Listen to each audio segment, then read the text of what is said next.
Okay, good morning students. ધોરણ 10 ની અંદર આપણે નવું ચેપ્ટર આનુવંશિકતા અને ઉત્ક્રાંતિ ચાલુ છે। એમાં આપણે મેન્ડલના બે પ્રયોગ પણ જોયા હતા। એની ઉપરથી આપેલા એને સરસ મજાના બે નિયમો, પહેલામાં પ્રભાવીપણાનો નિયમ, પછી મુક્ત વિશ્લેષણનો નિયમ। પછી કોઈ પણ લક્ષણો માટે આનુવંશિક જનીનો કેમ જવાબદાર છે, કેમ જનીનોના કારણે એની આપણે રચના જોઈ કે લક્ષણો માટે અંતઃસ્ત્રાવોનું નિર્માણ ચોક્કસ જાતના ઉત્સેચકોથી થાય અને ઉત્સેચકોના નિર્માણ માટે ચોક્કસ પ્રકારનું જનીન હોવું જરૂરી છે।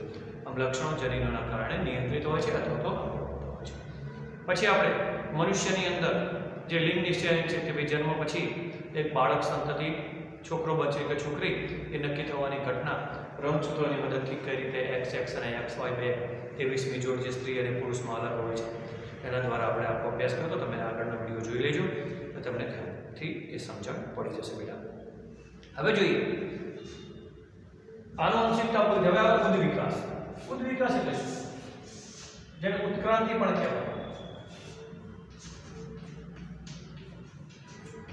મેં જ્યારે પાઠની શરૂઆતમાં એ સમજાવતો હતો આનુવંશિકતા એટલે શું, બુદ્ધ વિકાસ એટલે શું, ઉત્ક્રાંતિ એટલે વિસ્તાર સમજાવ્યો હતો કે ઉત્ક્રાંતિ એટલે નવી જાતિનું શું થવું બેટા, નિર્માણ।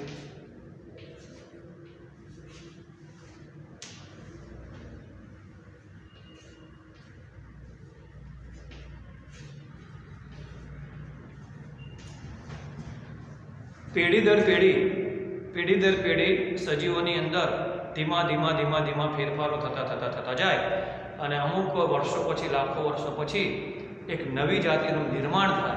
એ નવી જાતિના નિર્માણને ઉત્ક્રાંતિ કહેવામાં આવે। જ્યારે પેઢી દર પેઢી એક પેઢીમાંથી બીજી પેઢીનો જન્મ થાય એના પછીની નવી પેઢી આવે, પેઢી દર પેઢી જ્યારે દરેક સજીવમાં આવા ફેરફારો જોવા મળે છે। પેઢી દર પેઢી દરેક સજીવમાં થોડી ભિન્નતા જોવા મળે, એટલે કે થોડા ફેરફારો થતા લાખો વર્ષો પછી એક નવી જાતિનું નિર્માણ થાય અને આપણે ઉત્ક્રાંતિ કહીએ છીએ। આ ફેરફારો થાય જ છે। કેવા છે ફેરફારો? કુદરતી છે। પેઢી દર પેઢી કુદરતી રીતે ફેરફારો થતા જ હોય।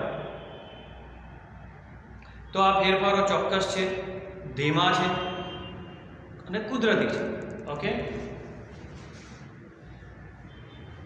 કે ભાઈ પેઢી દર પેઢી સજીવોમાં થતા કુદરતી ચોક્કસ અને ધીમા ફેરફાર થવાથી એક નવી જાતિ ઉદ્ભવે છે। પહેલાની જાતિઓ કરતાં અત્યારની જાતિ ડિફરન્સ છે, થોડી જુદી પડે છે, ઘણી બધી રીતે આમ તો જુદી પડે છે કે ભાઈ આપણા પૂર્વજો ચિમ્પાન્જી હતા તો ચિમ્પાન્જીમાંથી ફેરફાર થતા આધુનિક મનુષ્ય આવ્યો આદિમાનવમાં। તો શું એ ફેરફાર કે એક પેઢી કે બે પેઢી કે ત્રણ પેઢીમાં થોડો થઈ ગયો છે? લાખો હજારો વર્ષો થયા ધીમે આજે એમાંથી જે પેઢી જન્મી છે એમાં આગળના કરતાં થોડો ફેરફાર છે, એમાંથી પછી જન્મી એમાં થોડો ફેરફાર, અને ફેરફારો આગળ જતા આંખે વળગે એવા, ખબર પડી જાય એવા થયા। પહેલાં ના ખબર, ધારો કે આપણામાંથી આપણી સંતતિનો જન્મ થાય તો આપણા બાળકમાં આપણા કરતાં થોડો ડિફરન્સ હોય, ભલે છે મનુષ્ય દેખાય નહીં, હાથ પગ મોઢું નામ બધું સહેજ તો ફેરફાર બહુ જ ઓછો ફેરફાર, એનામાંથી એના સંતાનમાં એના કરતાં થોડો ફેરફાર હોય, ભલે ન દેખાય, લાખો વર્ષો પછી એ ફેરફાર એટલા બધા થઈ ગયા હોય કે એક નવી પેઢી, એક નવો સજીવ, નવી જાતિનું નિર્માણ થતું એવું લાગે। આ ઉત્ક્રાંતિ સતત જ્યારથી પૃથ્વીનું નિર્માણ થયું છે ત્યારથી લઈને અત્યાર સુધી જે નવી જાતિઓ જોવા મળે છે ને, આ ઉદ્વિકાસનું પરિણામ છે। ઉદ્વિકાસ સરખું ના હોત ને, જ્યારે પૃથ્વીનું નિર્માણ થયું ત્યારે ક્યાં હતું છે? ખાલી આદિકોષ કેન્દ્રી જેવા બેક્ટેરિયા, આટલી બધી જાતિઓ જોવા મળે છે। એની ઉપરથી જ ખબર પડે છે ઉદ્વિકાસ થયો છે, નવી જાતિઓ નિર્માણ પામે છે, પામતી પણ રહે છે। હે ભાઈ, આટલી બધી જે સજીવોની વિવિધતા અને સજીવોની જે જાતિ જોવા મળે કોના લઈને? ઉદ્વિકાસના પરિણામ। જો ઉત્ક્રાંતિ ના થઈ હોત, ફેરફારો ના થતા રહેતા હોત તો આ નવી જાતિઓના નિર્માણ થવાની કોઈ શક્યતા જ નથી। જે પૃથ્વીની શરૂઆતમાં હતી એની જ રહે। નવી જાતિ જન્મવાની ક્યાં એટલી જરૂરત હતી? નવી જાતિઓ નિર્માણ પામવાની ક્યાં શક્યતા છે? એવું નથી। જ્યારે પૃથ્વીનું નિર્માણ થયું ત્યારે ક્યાં આપણા જેવા બધા પૃષ્ઠવંશી ઉચ્ચ કક્ષાના છે, બધા નિમ્ન કક્ષાના બેક્ટેરિયા જેવા આદિકોષ કેન્દ્રીય સજીવો હતા। બધા આદિકોષ કેન્દ્રીય એક જ હતા, પછી આદિકોષ કેન્દ્રીયમાં ફેરફારો થતા થતા સુકોષ કેન્દ્રી બન્યા, પછી સુકોષ કેન્દ્રી રચનામાં ફેરફાર થતા થતા એક કોષીય સુકોષ કેન્દ્રી બન્યા અને એમાંથી એક કોષીયમાં ફેરફાર, પહેલા એક કોષીય હતા આપણે, જે બહુકોષી હતા જ નહીં, પછી એક કોષ કેન્દ્રીયમાં ફેરફાર થતા થતા બહુકોષી સજીવો બન્યા, બહુકોષીમાંથી ફાટા પડે નવી નવી જાતિઓ, પર્યાવરણના કારણે, આનુવંશિકતાના કારણે ઘણા બધા પરિબળો કામ કરે છે. તો આ પહેલાની જે જાતિઓ છે એમાં પેઢી દર પેઢી જે ફેરફાર થતા ગયા અને ફેરફાર થયા પછી લાખો વર્ષો પછી નવી નવી જાતિઓનું જે નિર્માણ થવાનું એને કહેવાય વિકાસ, આપણે ઉત્ક્રાંતિ. હવે આ ફેરફાર થાય છે એના કારણે ફેરફાર કેવા છે? ઝડપી નથી કે ભાઈ એક પેઢીમાંથી તરત જ બીજી પેઢીમાં નવો સજીવ આવી કે નવી ના એવું નથી. ધીમે ધીમે, બહુ જ ધીમે. તો ફેરફારો ધીમા હોય છે, ચોક્કસ હોય છે, થાય તો છે જ. ત્રણ એના લક્ષણો છે: ધીમા, ચોક્કસ અને કુદરતી છે. આપણે કે ફેરફાર ન કરી શકીએ કે ભાઈ મારે આવો માણસ જોઈએ છે, મારે આવું પ્રાણી જોઈએ. એ કુદરતી રીતે પેઢી દર પેઢી ફેરફાર થાય છે અને ઉત્ક્રાંતિ, ઇવોલ્વર પણ કહેવામાં, ઇવોલ્યુશન, ઉત્ક્રાંતિ, ઇવોલ્યુશન શબ્દ ઇવોલ્વર, આવું તમે બુકમાં કદાચ આપણે નામ ખબર નથી, પણ ઇવોલ્વર એટલે ખુલ્લા થવું, પ્રગટ થવું. ઘણા બધા અર્થ, નગ્ન થવું, પ્રગટ થવું, ખુલ્લા થવું, એટલે પ્રગટ, નવી જાતિઓ પ્રગટ થતી જાય છે. ઇવોલ્વર પછી ઇવોલ્યુશન, ઉત્ક્રાંતિ છે. બરાબર? એમાં સજીવોમાં ક્રાંતિઓ બધી થતી હોય ને. 1857 વિપ્લવ અને હિન્દ છોડો, બ્રિટિશના વસ્તુઓનો હોળીકરણ વગેરે બધી ઘણી બધી ક્રાંતિઓ થઈ. ઓકે, ક્રાંતિના પિક્ચર છે, ક્રાંતિના ઘણા પિક્ચર. ક્રાંતિ એટલે ઇવોલ્યુશન થતું રહેતું હોય છે જીવન. ઓકે, તો આમ નવી નવી જાતિઓનું નિર્માણ થતું રહે છે ફેરફારો દ્વારા. ઓકે, હવે વાત કરીએ કે ખરેખર આ ઉત્ક્રાંતિ થઈ છે કે નહીં, એના કંઈક તો પુરાવા હોય, કંઈક તો આધાર હોય. ભાઈ કોર્ટમાં કેસ ચાલતો હોય અને ભાઈ આને ચોરી કરીને, આને ખૂન કરીને, આને માર્યો, આને વસ્તુ પડે, તો એને ભાઈ પુરાવા જોઈએ, કંઈક આધાર જોઈએ સાબિતી માટે. સાબિતી તો જોઈએ ને.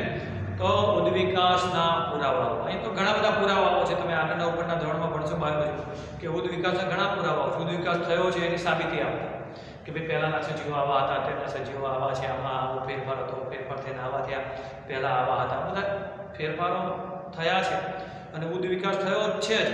એના ઘણા બધા પ્રમાણ અહીંયા તમારે 3 પુરાવા આપણી બુકમાં. એક રચના સદસ્ય અંગો એટલે સમમૂલક અંગો, બીજો ભાષા, પછી કાર્ય સદસ્ય અને ત્રીજા આવે છે અશ્મિના પુરાવા. 3 પુરાવા. સમમૂલક અંગો, એનું બીજું નામ છે રચના સદસ્ય અંગો. ઉદ્વિકાસના પુરાવા અથવા એના આધાર.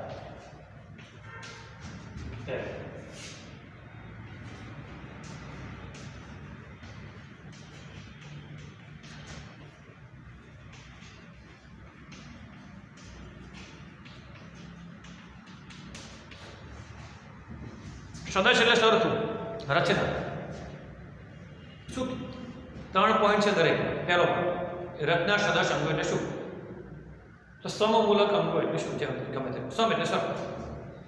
રચના એક જ શોર્ટ, એક જ વાક્યમાં તમને રચના સદસ્ય અને કાર્ય સદસ્યમાં ખબર પડી જશે.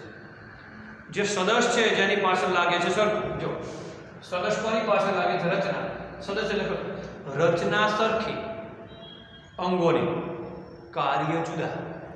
પહેલામાં એવું હોય છે કાર્ય સદસ્ય, કાર્ય સરખા, રચના જુદી. ઉદાહરણ પહેલા સમજાવો. રચના સદસ્ય, રચના સરખી કોની? જુદા જુદા સજીવોમાં એના અંગોની, જે અમુક અંગો, જુદા જુદા સજીવોમાં એના અમુક અંગોની રચના સરખી હોય, એટલે આંતરિક, બહારથી નહીં, અંદરની ગોઠવણી, હાડકાની, અસ્થિઓની. તો જુદા જુદા સજીવોમાં તેના અંગોની આંતરિક રચના સરખી હોય પણ એના કાર્ય જુદા હોય, એને કહેવાય રચના સદસ્ય અંગો. જેમ કે હું તમને ઉદાહરણ આપું કે દેડકો, તો દેડકાના અગ્ર ઉપાંગ, આગળના પગ, ઉપાંગ પગ.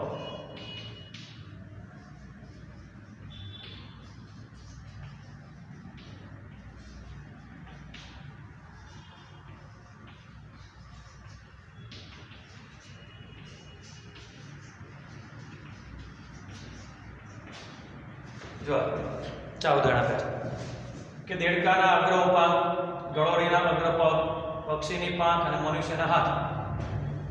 આ બધા સજીવો અલગ અલગ છે પણ આ સજીવોની ઉપાંગોની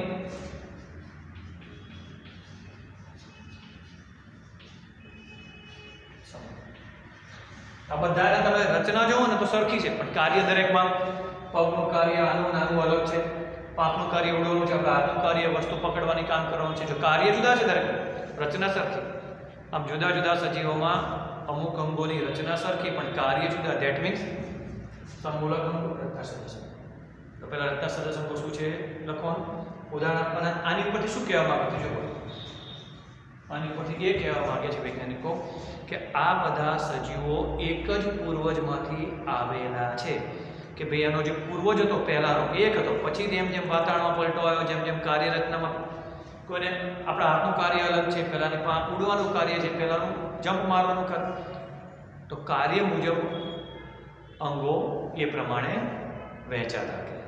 શરીરની રચના એ પ્રમાણે એની પર્યાવરણ ઉપર, એના વાતાવરણ ઉપર, એના નિવાસસ્થાન ઉપર, એના ખોરાક ઉપર, એની કાર્યશૈલી ઉપર એ બધી રચનાઓ અંગોની બદલાતી ગઈ. પણ આ આંતરિક રચના જુઓ તો સેમ છે, કાર્ય જુદા છે. તો આની ઉપરથી વૈજ્ઞાનિક એવું કહેવા માંગે છે કે આ સજીવો એક જ પૂર્વજમાંથી આવેલા છે.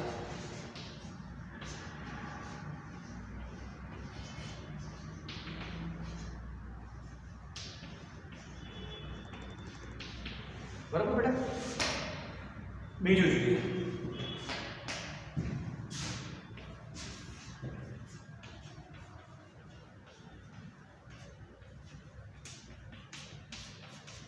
આમાં ઊંધું છે. રચના સરખી, કાર્ય સરખા. રચના અમુક સજીવોમાં અંગોના કાર્ય સરખા હોય પણ અંગોની રચના જુદી હોય. જો ઉદાહરણ કાર્ય સરખા, રચના જુદી. જેમ કે આપણે 3 ઉદાહરણ લઈએ. ચામાચીડિયાની પાંખ.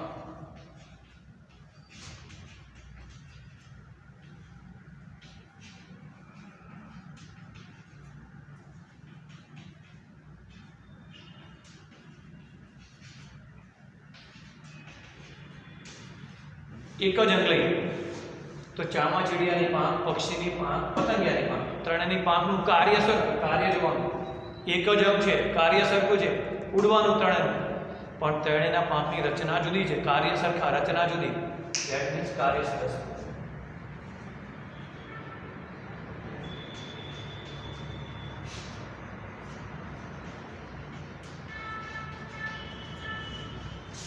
બરોબર છે? આનો મતલબ શું? આનાથી બધું કે આ સજીવો એક જ પૂર્વજમાંથી આવેલા નથી, પહેલાથી જ અલગ છે.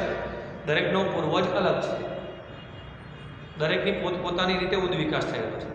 આ એકમાંથી જ ઉદ્વિકાસ પામીને આવેલા છે. બરોબર?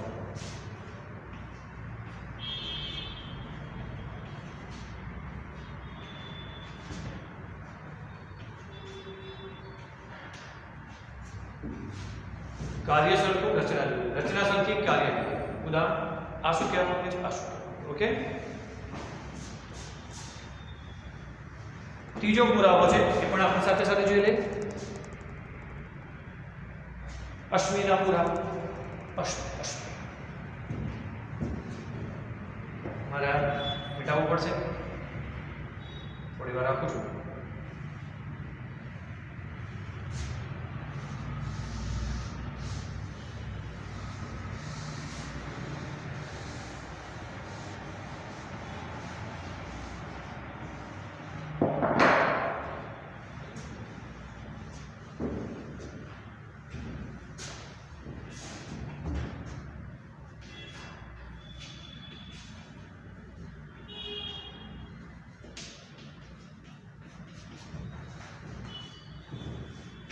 અશ્મિ એટલે શું? પહેલા અશ્મિ આવડતું હશે. જમીનમાં દટાયેલા વનસ્પતિ અને પ્રાણીઓના નમૂનાઓ જે અત્યારે ખોદકામ કરતા મળ્યા, આજથી હજારો લાખો વર્ષો પહેલાં કોઈ કુદરતી આપત્તિ થતો કે ભૂકંપ, આવી કુદરતી આપત્તિના કારણે એ જમાનાના જે વનસ્પતિ અને પ્રાણીઓ જમીનમાં દટાઈ ગયા.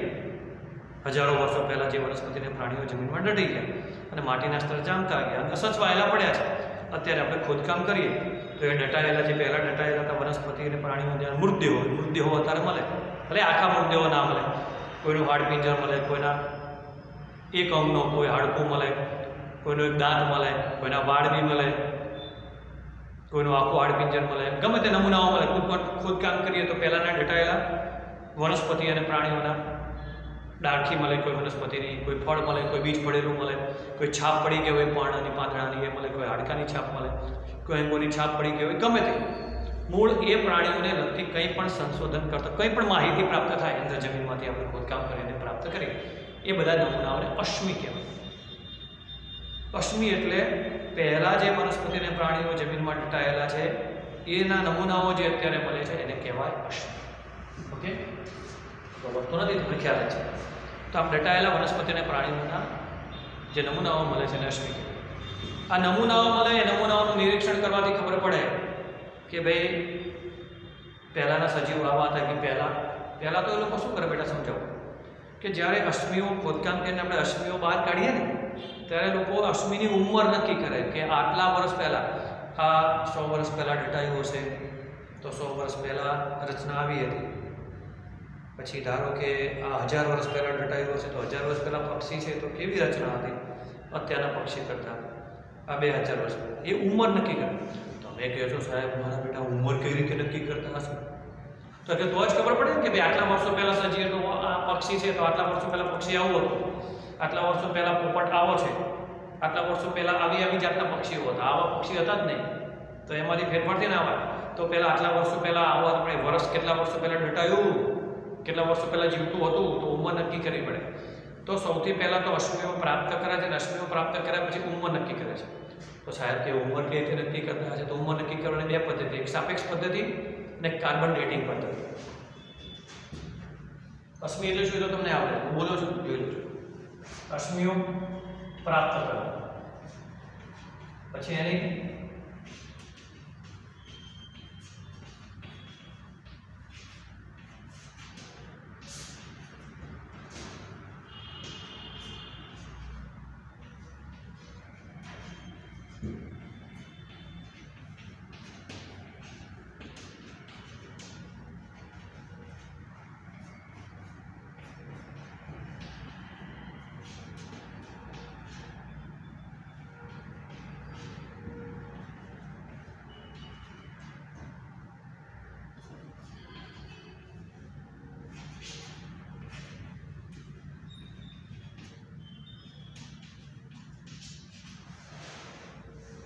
તો સાપેક્ષ પદ્ધતિમાં શું છે? ઊંડાઈ પરથી કેટલી ઊંડાઈએથી મળજો જે તાજેતરમાં દટાયા હશે, નજીકના વર્ષોમાં દટાયા છે, ઉપરના સ્તરમાં છે, વર્ષો પહેલા દટાયા હશે. જેમ જેમ ઊંડાઈ વધારે એમ વર્ષ પણ વધારે, એનો કોઈ રીતે સાપેક્ષ. કે દટાયા પછી ઉપર માટીના સ્તર તો જાણતા છે કે એટલી એટલી થોડી રહે માટી. તો ધારો કે જે 5000 વર્ષ પહેલા દટાયું છે બહુ ઊંડે હશે, 3000 વર્ષ પહેલા દટાયું છે એનાથી ઉપર હશે, 2000 વર્ષ પહેલા દટાયું છે એનાથી ઉપર હશે, 1000 વર્ષ પહેલા ને હમણાં 100 વર્ષ પહેલા દટાયું છે સાવ ઉપર હશે. તો કયું અશ્મિ કેટલી ઊંડાઈથી મળે એ લોકોનું માપ હોય, લોકોની પદ્ધતિ હોય. એ તમે જ્યારે આગળ ભણશો ઓકે ફોસિલ સાયન્સની અંદર અશ્મિ સાયન્સ આવે છે, અશ્મિ વિજ્ઞાન જવું તો જઈ શકે એમાં તમે જોશો. તો કયું અશ્મિ, કયો નમૂનો, કયું અશ્મિ કેટલી ઊંડાઈથી મળે છે એની ઉપરથી એ લોકો સાપેક્ષ, આની સાપેક્ષ આટલી ઉંમર નક્કી કરે છે. બીજું છે કાર્બન ડેટિંગ પદ્ધતિ.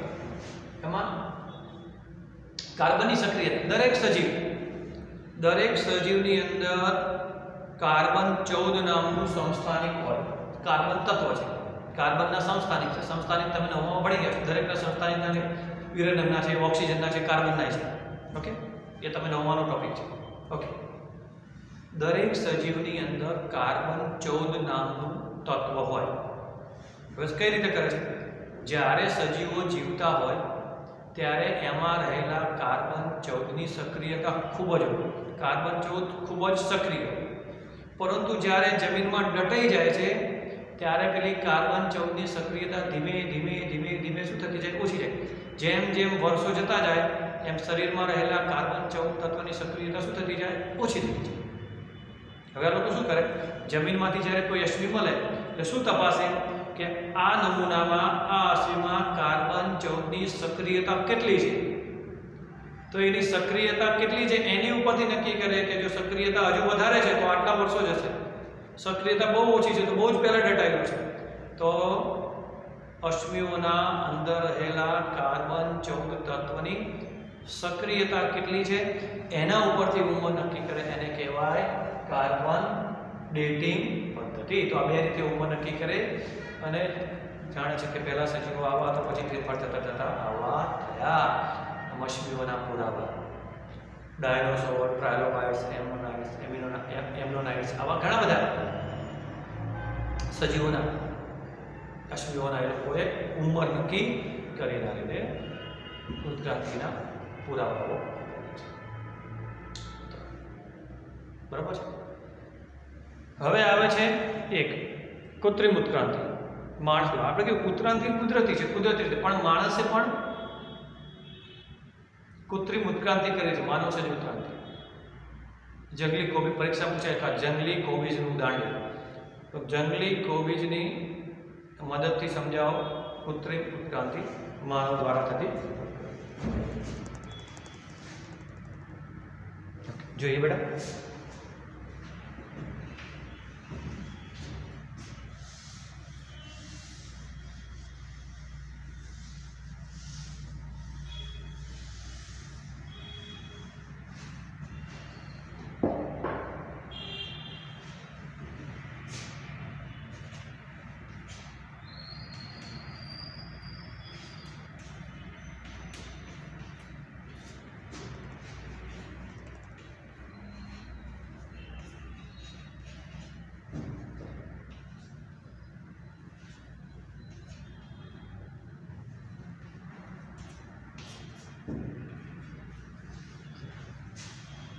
માણસે એક જંગલી કોબીજમાંથી નવી 4 વનસ્પતિ બનાવી. કઈ રીતે બનાવી જોજો કે આજથી 2000 વર્ષ પહેલા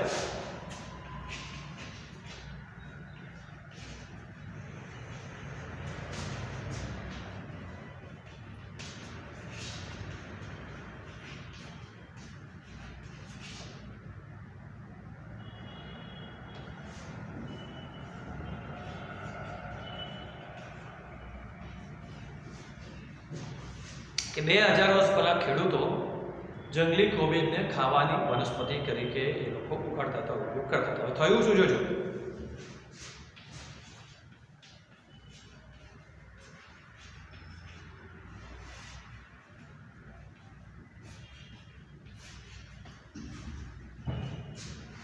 જંગલી કોબીજ હતી એનો ઉપયોગ થતો હતો, પણ એકવાર અમુક ખેડૂતો એવું જોયું કે જંગલી કોબીજના અમુક પુષ્પો અલ્પ વિકસિત હતા, અર્ધ વિકસિત હતા. થોડો વિકાસ થયો અને પછી એ વિકાસ પુષ્પોનો બંધ થઈ ગયો. કેવા હતા? અર્ધ વિકસિત પુષ્પો. તો જે કોબીજની અંદર જે પુષ્પો અર્ધ વિકસિત હતા એ અર્ધ વિકસિત પુષ્પોને એમને પ્રાપ્ત કર્યા અને એને ફરીથી એ લોકોએ ઉગાડ્યા. તો એમાંથી એક નવી વનસ્પતિનું નિર્માણ થયું. આનું નામ આપ્યું એમને બ્રોકોલી, જે તમે ખાધી હશે.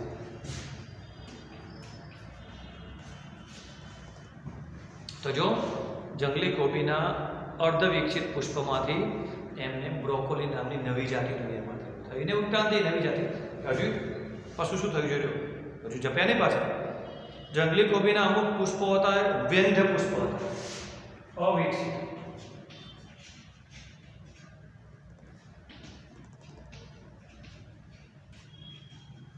તો આવા જે અવિકસિત પુષ્પો હતા, વંધ્ય પુષ્પો, અવિકસિત પુષ્પોને એમને મેળવ્યા, પ્રાપ્ત કર્યા. તો એમાંથી એક નવી વનસ્પતિનું નિર્માણ થયું જેનું નામ આપ્યું ફ્લાવર, ફુલાવર. જે બે વનસ્પતિ નવી જાતિ બનાવી, હજુ ના જપ્યા. એમણે જોયું કે અમુક જંગલી કોબીના નીચેના ભાગમાં એક ફૂલેલો ભાગ હતો. અમુક જંગલી કોબીમાં નીચે એક ફૂલેલો ભાગ હતો, જાડો ફૂલેલો ભાગ.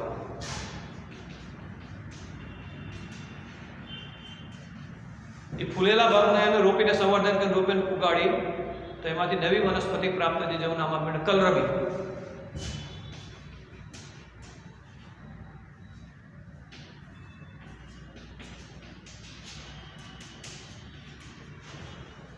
જૂના જે પે 3 બની હોય જંગલી કોબીના, અમુક જંગલી કોબીના અમુક પર્ણો બહુ મોટા મોટા હતા, વિશાળ.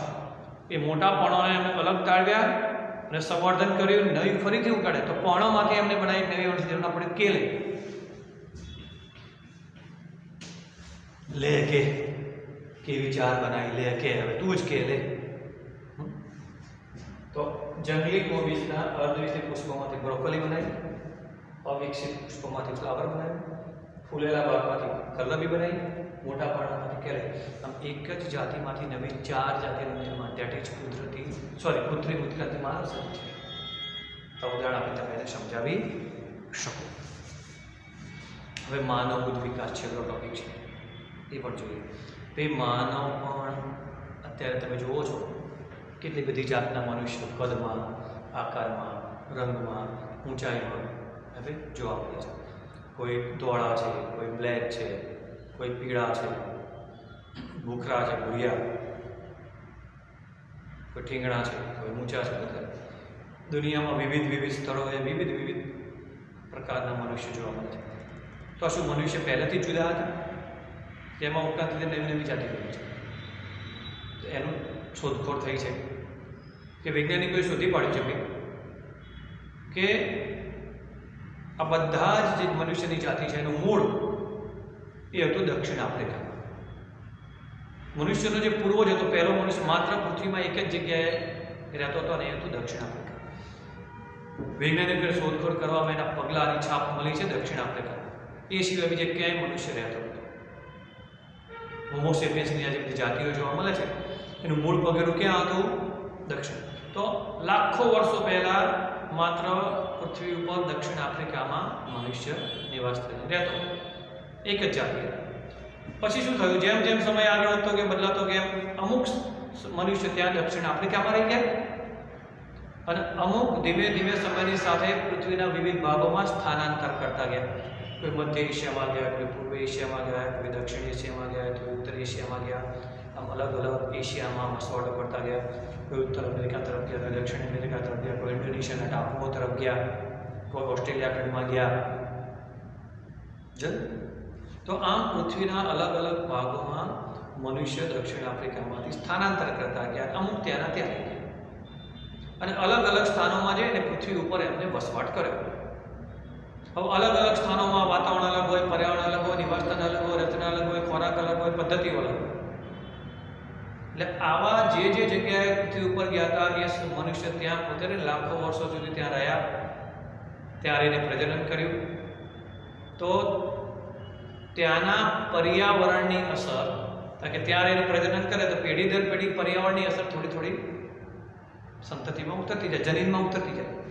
તો પોતે જે વાતાવરણમાં લાખો વર્ષો સુધી રહ્યા ત્યારે એને પ્રજનન કર્યું તો એ પર્યાવરણની અસર એમના જનીનમાં ધીમે ધીમે ઉતરતી ગઈ અને જનીનમાં ફેરફાર થતાં અમુક વર્ષો પછી, લાખો વર્ષો પછી દરેક પોતે જે જગ્યાએ રહેતા તે જગ્યાએ એવી જાતિનું નિર્માણ થયું.